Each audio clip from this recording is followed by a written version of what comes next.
क्या हो अगर आप एक ऐसे बीच पर फंस जाओ जहाँ की रेत में एक खतरनाक मॉन्स्टर छुपा बैठा हो और आप जैसे ही उस रेत पर अपना पैर रखो वो मॉन्स्टर आपको रेत के अंदर खींचकर खा जाए। ऐसे में आप उस बीच पर कैसे सरवाइव करोगे, चलिए जानते हैं।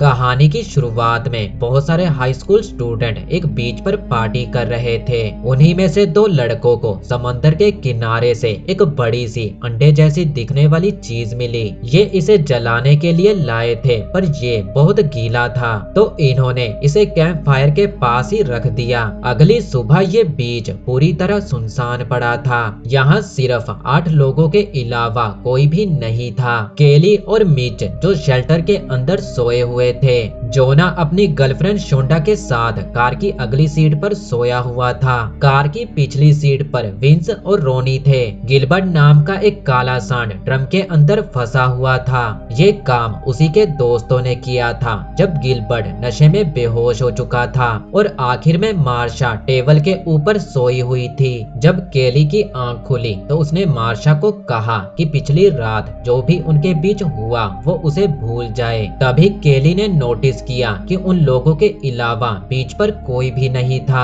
और बीच पर सिर्फ लोगों के स्लीपिंग बैग पड़े हुए थे। उसी समय एक बर्ड रेत पर आ बैठी और अचानक ही रेत उस बर्ड को निगल गई। ये नजारा देखकर केली हैरान हो चुकी थी। इधर टेबल पर लेटी जब मार्शा की नींद खुली तो केली उसे चिल्लाकर कहने लगी कि रेत में कुछ है और वो अपना पैर रेत पर ना रखे, लेकिन मार्शा उसकी नहीं सुनती और उसने अपना पैर रेत पर रख दिया। उसने जैसे ही अपना पैर रेत के ऊपर रखा तो उसका पैर रेत में धंसने लगा। मार्शा अपनी पूरी ताकत लगाने के बाद भी अपने पैर को रेत से बाहर नहीं निकाल पा रही थी। डर के मारे उसने चिल्लाना शुरू कर दिया। सभी को ऐसा लग रहा था कि मार्शा उनके साथ मजाक कर रही है, लेकिन मार्शा के जोर जोर से चिल्लाने पर अब सभी को समझ आ चुका था कि कुछ तो गड़बड़ है। वेंस कार से उतरकर मार्शा की ओर जाने लगा पर उसके पैर रेत के ऊपर पड़ते ही वो वहीं पर जम गया। अब वो रेत के ऊपर ही गिर चुका था। जोना उसकी मदद करने के लिए जाने लगा पर शोंडा ने उसे रोक लिया। सब देखते हैं कि रेत में कुछ तो था जो विंस की बॉडी को खा रहा था और देखते ही देखते विंस पूरी तरह रेत के अंदर चला गया। साथ ही रेत ने मार्शा को भी निगल लिया था। ये सब देखकर सभी की हालत खराब हो चुकी थी। अब वो पूरी तरह इस बीच पर फंस चुके थे और अगर इन्होंने अपना पैर रेत पर रखा तो इनकी मौत होनी पक्की है। वो सब याद करने की कोशिश कर रहे थे कि ये सब क्यों हो रहा है, क्योंकि रात को तो सब ठीक था। तभी केली की नजर उसी अंडे पर पड़ी जो कि इन्हें रात को मिला था, लेकिन अब ये अंडा टूटा हुआ था जिसका मतलब था कि अंडे में से जरूर कोई मॉन्स्टर निकला होगा जो कि अब रेत के नीचे है। और क्योंकि रात में इनके बाकी दोस्त रेत पर ही सो गए थे तो उन सभी को ये मॉन्स्टर पहले ही खा चुका है और अभी तक ये लोग रेत से ऊपर थे इसीलिए जिंदा हैं। शोंडा जोना से कहती है कि वो पुलिस को कॉल करके यहाँ बुलाए, लेकिन इन सभी के फोन कार की डिक्की में पड़े थे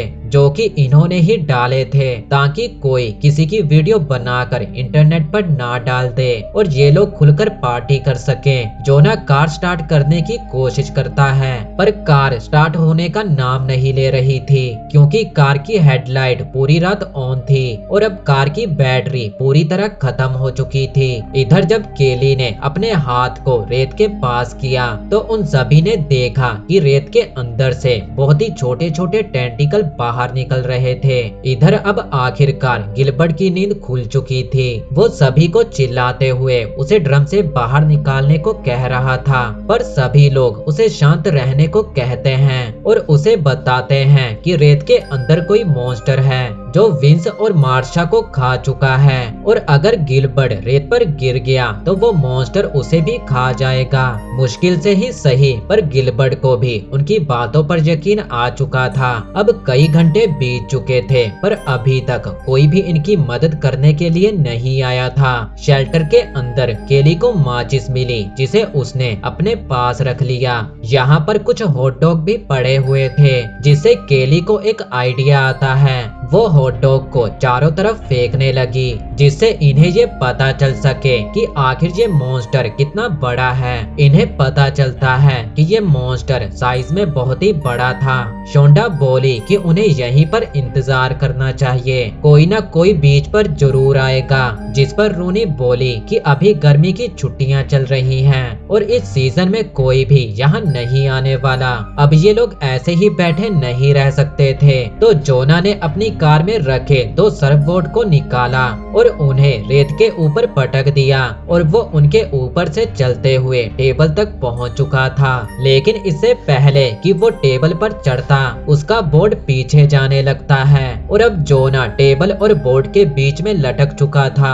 असल में वो मॉन्स्टर ही उस बोर्ड को पीछे की ओर खिसका रहा था, यानी कि ये मॉन्स्टर टाइम के साथ साथ इंटेलिजेंट होता जा रहा था। तभी रेत के अंदर से वही टेंटिकल बाहर निकले जो जोना के पेट पर काट रहे थे, पर फिर भी किसी तरह वो टेबल पर आ जाता है। पर जोना का पेट बुरी तरह जख्मी हो चुका था। उसने किसी तरह खुद को संभाला और मार्शा के बैग को चेक करने लगा। बैग के अंदर सिर्फ सोडा कैन ही पड़े थे, जिन्हें वो सभी में बांट देता है। लेकिन तभी सब देखते हैं कि जोना के पेट से बहुत सारा खून बह रहा था। उसकी हालत खराब होते जा रही थी। अब वो दर्द से चिल्लाते हुए टेबल पर ही लेट चुका था। इधर रूनी देखती है कि अब वो मॉन्स्टर इनके कार के टायर को पंचर कर रहा था। अब रूनी कहती है कि वो कार के बम्पर पर खड़ी होकर डिक्की खोल सकती है, जिसमें उन सभी के फोन पड़े थे। वो कार के बम्पर पर जाकर खड़ी हो गई और शोंडा ने उसे पकड़ा हुआ था,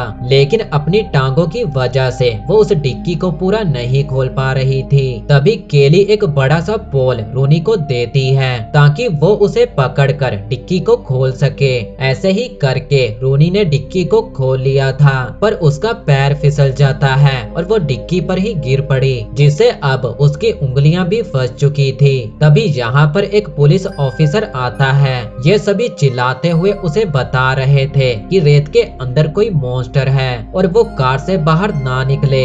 लेकिन ऑफिसर को इनकी बातों पर रत्ती भर यकीन नहीं था। उसे लग रहा था कि इन सभी ने जरूर गांजा फूका होगा। वो कार से नीचे उतर चुका था, पर उसे कुछ भी नहीं होता क्योंकि उसने मोटे जूते पहने हुए थे। अब ऑफिसर इनकी मदद तो कर नहीं रहा था, उल्टा इन सभी का मजाक उड़ा रहा था। वो मिच और केली के साथ भी बदतमीजी करता है और उन दोनों को नीचे आने के लिए कह रहा था, लेकिन वो दोनों नीचे आने के लिए बिल्कुल भी तैयार नहीं थे, जिससे ऑफिसर को गुस्सा आता है और वो अपना पेपर स्प्रे बाहर निकालने लगा। लेकिन तभी उसकी चाबियां रेत पर गिर जाती हैं और जैसे ही उसने चाबियां उठाने के लिए अपना हाथ आगे बढ़ाया तो उसका हाथ भी रेत में फंस जाता है और अब उसका हाथ रेत के अंदर ही खींचा चला जा रहा था। वो पेपर स्प्रे को मॉन्स्टर के टेंटिकल के ऊपर छिड़कने लगा, जिससे टेंटिकल वापस रेत के अंदर चले गए। लेकिन तब तक मॉन्स्टर उसका आधा हाथ खा चुका था।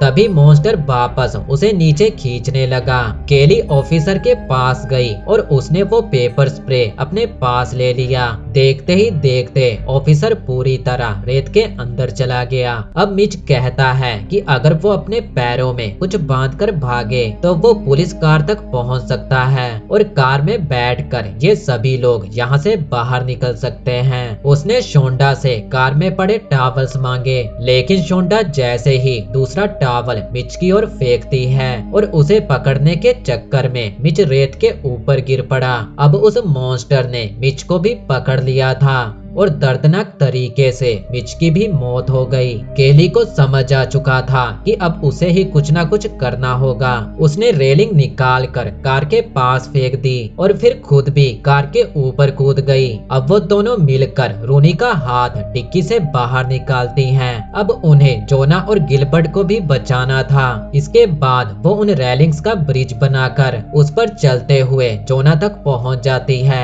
आखिर में रूनी भी इस तरफ आने लगती है, पर उसका पैर फिसल गया और वो रेत पर गिर पड़ी। केली स्प्रे छिड़क कर रूनी को बचाने की कोशिश करती है, पर तब तक काफी देर हो चुकी थी। अब शोंडा अपने पैर में टॉवल लपेटकर कार की ओर भागने लगी और वो सही सलामत कार के ऊपर चढ़ गई। इधर ड्रम में फंसे गिलबर्ट का खून निकल रहा था, जिससे मॉन्स्टर को उसकी लोकेशन पता चल चुकी थी। और तभी गिलबर्ट के आसपास की जमीन हिलने लगी। जमीन के अंदर से बड़े बड़े टेंटिकल बाहर निकले, जो कि गिलबर्ट को रेत के अंदर खींच ले गए। तभी एक बड़ा सा टेंटिकल पुलिस कार पर हमला करने लगा, जिससे शोंडा कार के ऊपर गिरते ही बेहोश हो गई। अब जब शोंडा की आंख खुली तो रात हो चुकी थी। कार के ऊपर पड़े सामान को शोंडा देखने लगी। सामान के अंदर उसे एक इमरजेंसी राफ्ट मिली, जिसे वो रेत पर फेंक देती है। वो राफ्ट अपने आप ही फूल जाता है।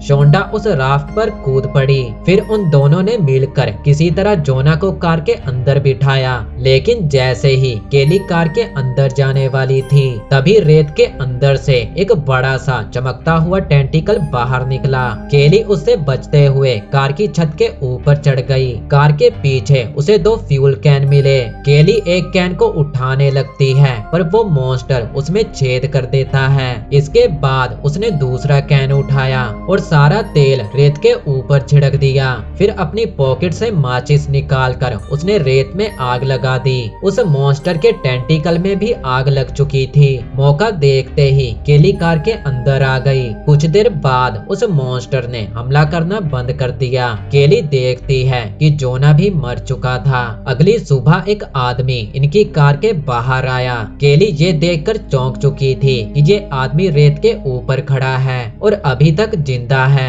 केली हिम्मत करके अपना पैर रेत के ऊपर रखती है और उसे भी कुछ भी नहीं होता। उन्हें लग रहा था कि मॉन्स्टर मारा गया, पर वो मॉन्स्टर पानी में था और जिंदा था और वो किसी दूसरे बीच की ओर जा रहा था। और इसी के साथ ये कहानी यहीं पर खत्म हो गई।